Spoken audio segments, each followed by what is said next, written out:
C'est la maman panafricaine. Ce matin, je m'adresse à les Ivoiriens qui sortent pour insulter les gens bêtement là. Pas tous les Ivoiriens. Ceux qui sortent pour insulter les gens bêtement là.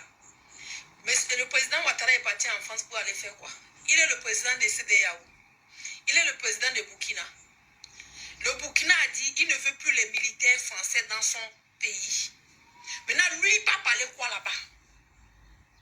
On l'accuse partout. En 2015 ou 2016, au Gabon, le vote présidentiel, c'est lui qu'on a dit qu'il a envoyé des gens pour venir saboter les urnes. Au Mali, les 49 mercenaires, c'est lui qu'on a accusé. Maintenant, c'est au Burkina. Quand les gens vont sortir pour parler, ceux qui aiment, les Ivoiriens qui aiment sortir, insulter les gens bêtement, là vont sortir pour insulter les gens. Vous ne voyez pas, vous n'avez pas le cœur. Il se met de quoi? Il est partout. Pourquoi? Pourquoi c'est lui qu'on doit utiliser pour retarder les autres pays? Pourquoi? L'Afrique a pleuré pour la Côte d'Ivoire il y a 12 ans, 13 ans.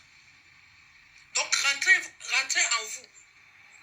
Foulboy, c'est la même chose qu'il a fait. Mettre les bois dans les pieds des gens. Quand les gens veulent s'en sortir. Quand les gens disent que non, ils ont plus l'indépendance, ils veulent être libres. C'est votre ancien président là. Le vent là vous a tapé il y a 13 ans. Aujourd'hui, vous faites le gueule. La Côte d'Ivoire est au volet. Il n'y a plus la faim en Côte d'Ivoire. Mais vous laissez votre président attirer le malheur sur vous. Il faut vraiment prier beaucoup pour votre pays et votre président. Parce que ça qu'il fait là, c'est pour attirer le malheur. Il ne veut pas que les autres pays puissent être indépendants. Pourquoi? Si lui, il a peur, c'est normal qu'il a peur. Parce que les militaires français allaient au palais pour soulever Babo comme on soulève un sac devant les militaires ivoiriens. Mais nous, on n'a pas peur. On a confiance en nos militaires. Il y a 60 ans, les militaires, quand ils ont commencé à former nos militaires, pourquoi ils n'ont pas confiance en nos militaires?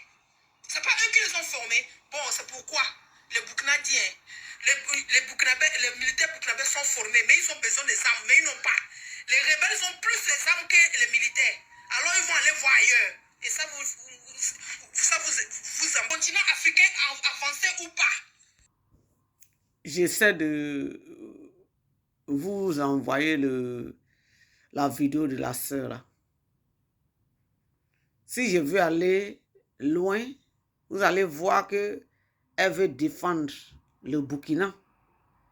Mais quand Draman Ouattara, qui est burkinabé de père et de mère, là, quand il est rentré avec un troupeau de burkinabés et de tueurs, de criminels, de mercenaires, là, au Burkina Faso, là-bas, ils ont dansé, ils ont fêté. Si la sœur dit qu'il y a 13 ans de cela, toute l'Afrique a pleuré pour la Côte d'Ivoire, ce n'est pas le Burkina Faso qui a pleuré pour la Côte d'Ivoire. C'est les pays comme le Cameroun, en exemple. Le pays qui a soutenu la Côte d'Ivoire, c'est le Cameroun. Et puis, c'est la population ghanéenne et non.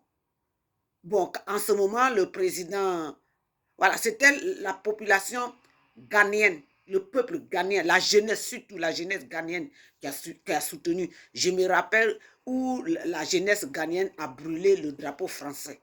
Appelons chien et chat.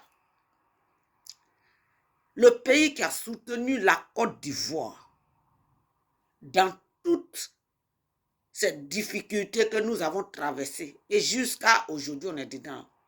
Le pays qui s'est mis avec la Côte d'Ivoire au fouille et au moulin, c'est le Cameroun. Ce n'est pas le Burkina Faso. Les Burkinabés ont toujours dit que la Côte d'Ivoire n'appartient à personne. Même jusqu'aujourd'hui, là, les Burkinabés qui sont en Côte d'Ivoire, ils disent que la Côte d'Ivoire n'appartient à personne. Vous vous rappelez où y a une chaîne française, c'est quelle chaîne? Une chaîne européenne qui allait faire des investigations en Côte d'Ivoire, dans les régions où les rebelles, les Burkinabés ont pris la forêt aux gens par la force. Vous vous rappelez que les Blancs sont allés là-bas poser les questions aux Burkinabés qui sont assis sur les terres des Ivoiriens, qui ont les armes sur leurs épaules en train En tout cas, quand ils vont au champ, partout, ils ont les fusils sur l'épaule. Et les Blancs là, leur ont demandé, parce que eux, pour eux, Draman Ouattara au pouvoir, donc ils peuvent parler à qui ils veulent, comme ils veulent. Ils oublient qu'il y a des gens qui viennent là pour leur poser des questions, c'est pour faire des investigations. Les gens là, les Burkinabés, ils sont partis dans le campement que les Ivoiriens avaient, campement des Ivoiriens que les Burkinabés leur ont arraché là, leur plantation là. Ils ont demandé aux Burkinabés qui avaient le fusil, mais pourquoi vous avez le fusil sur votre épaule, vous partez à la chasse? Il dit non, que lui, il veut tirer sur les gens qui viennent voler son poulet dans le village, dans le campement. Qui veulent tirer sur les gens qui veulent voler leur poulet. À cause de poulet là, qui n'est même pas sûr que c'est un Ivoirien qui a fait ça là. Il avait son âme sur lui. Il y a une histoire qui vient de sortir tout récemment en 2022 là. Qu'un Ivoirien avait entassé ses récoltes. Voilà, ses récoltes dans son champ. Il a séché, je crois, le café ou bien le cacao. Il a mis au soleil et puis il a couvert. Et donc, il y avait des Burkinabés qui sont, par exemple, ils ont pris les forêts partout. Ils encerclent les Ivoiriens. Forêt des Ivoiriens, la personne ne parle. Les Burkinabés sont assis dedans jusqu'au jour d'aujourd'hui. Donc, quand ils ont vu que le monsieur a mis sa récolte au soleil avant de mettre dans les sacs, ils sont venus pour prendre les récoltes là. Ce que le monsieur a déjà cueilli, il a déjà séché là. Les Burkinabés sont venus, ils ne sont pas cachés. Et le monsieur, vers la soirée, ils sont rentrés dans le campement. Et le monsieur dit, mais c'est quoi? Ils ont commencé même à prendre. Le monsieur dit, mais c'est quoi? Quand il a dit c'est quoi, là, le Burkinabé, il a regardé l'Ivoirien à bout portant, il a tiré sur lui, il l'a tué. Il parle de 2022 là. Les récoltes de la dernière année. Je suis en train de vous parler. Nous, on a appris ça.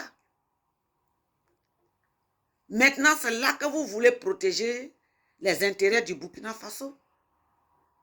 Pourquoi vous ne partez pas dire à vos frères burkinabés là que ce que vous êtes en train de faire, ce n'est pas bien? Vous avez le Burkina Faso a applaudi. Aujourd'hui, la ville de Yamoussoukro, Houphouët-Boigny a construit tout un quartier à l'entrée de Yamoussoukro. Et là-bas, c'est des villas que Houphouët a construit. C'était pour, parce qu'il voulait vraiment agrandir l'INSTP. Non, c'était pour loger les fonctionnaires. Aujourd'hui, là, ce quartier-là est pris en otage par les Burkinabés. Ils sont assis dans les villas, là, sans payer. Yamoussoukro est devenu une ville des Burkinabés, des Guinéens, des Maliens. Donc, vous ne voulez pas que nous, on parle de ça. Quand on parle, vous dites qu'on vous a insulté. Insulté pour dire quoi? La seule chose que les Ivoiriens disent, que Burkinabé, Draman Ouattara n'est ni de père ni de mère. Ivoirien. Donc, je vous envoie ma deuxième vidéo avec la preuve. Ce qui m'a poussé à parler. Burkinabé n'a pas pleuré quand Gbagbo a été arrêté. Les Burkinabés, les Maliens, les Guinéens ont fêté, les gens du Niger, du Sénégal. Le palais présidentiel d'Houphouët-Boigny, là. La seule personne qui est ivoirienne là-bas, c'est mamie Marie-Thérèse Houphouët-Boigny. Il y a Ghanéens qui sont remplis là-bas. Et puis les Sénégalais. Montrez-moi les vrais Ivoiriens de père et de mère, à part mamie Marie-Thérèse Houphouët-Boigny. Vous dites que Houphouët-Boigny a fait ceci, il a fait cela. Est-ce que Houphouët même, il pensait aux Ivoiriens même? Donc, lui aussi, il cherchait sa peau. Vous n'avez pas vu comment Kadhafi est mort? Vous n'avez pas vu comment Saddam Hussein est mort? Vous n'avez pas vu comment Patrice Lumumba est mort? Vous n'avez pas vu comment Thomas Sankara est mort? Mais oui, le blanc, il vient pour diviser et pour régner. Tout ce monde-là, nos yeux sont ouverts. Houphouët-Boigny a été impliqué dans cette histoire de Burkina Faso. Je ne dis pas non ou oui au temps de Thomas Sankara. Qu'est-ce qui s'est passé? Est-ce que réellement c'est Houphouët-Boigny qui a tué? Il peut être impliqué dans cette histoire. Aujourd'hui, Charles Taylor se trouve à La Haye, en prison. Faites les investigations à La Haye. Vous allez vous rendre compte que cette histoire de Charles Taylor là, c'était pas Charles Taylor. Vous voulez qu'on aille avant. Voilà, je voulais vous dire ça. Merci bien.